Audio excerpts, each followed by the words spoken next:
Aizaki Ryuhei, dit Elliot Humber en français, est l'un des 3 principaux protagonistes d'Arrest avec Asuto et Nosaka. Surnommé le diable du terrain pour ses performances extrêmes, il est un peu moins mis en avant dans Orion, mais il reste quand même un attaquant emblématique de la série.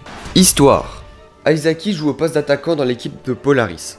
Il a démontré qu'il était un joueur arrogant et individualisme, au grand désarroi de ses coéquipiers. Coéquipiers qu'il prend par ailleurs comme des boulets pour lui, car pas à son niveau. Le seul qui semble avoir un petit impact sur lui est Jude. Arrivé en provenance de Raymond, ce leader charismatique aidera Aizaki à se canaliser et à enfin considérer ses coéquipiers. Bah il était temps quand même, hein. Même si entre temps Jude se sera quand même pris pas mal de vent.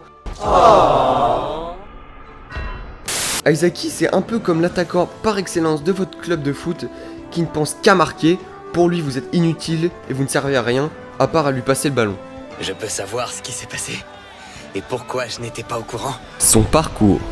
Aizaki apparaît pour la première fois dans l'épisode 1 d'Inazuma Eleven Ares. Lui et son équipe vont carrément victimiser les nouveaux Raymond au point d'aller pleurer dans une tour. Il sera ensuite revu pendant son match contre Kirkwood. Oui, son match. Attendez, le mec il a joué limite tout seul contre 11 et il y avait en plus Axel en face. Donc c'est pas rien. Bon, même si c'est un peu grâce à Jude qu'ils ont réussi à gagner 4-3, car il a démontré à Aizaki l'importance du collectif, etc., etc., ça reste quand même une sacrée performance. Après ce match, Aizaki, se pensant toujours invincible, se prit une sacrée claque pendant le match des éliminatoires contre Inakuni Raymond, qu'il perda.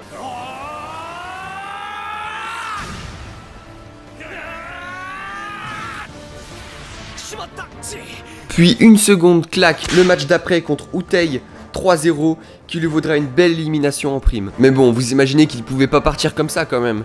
Il reviendra en finale en intégrant les Raymond pour se venger d'Utei et du système d'Ares qu'il détruira avec Nosaka. Mais oui, vas-y, essaye. Le traumatisme.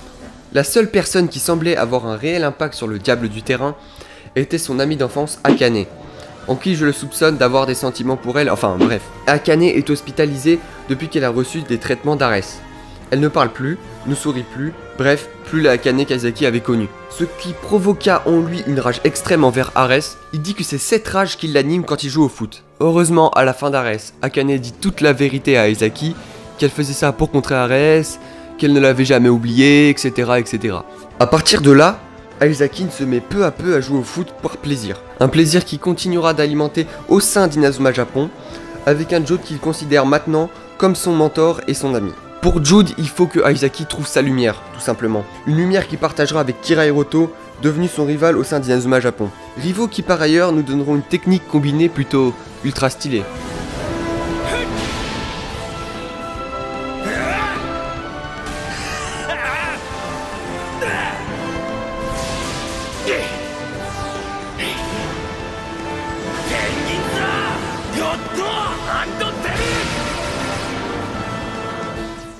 Fiche technique du joueur.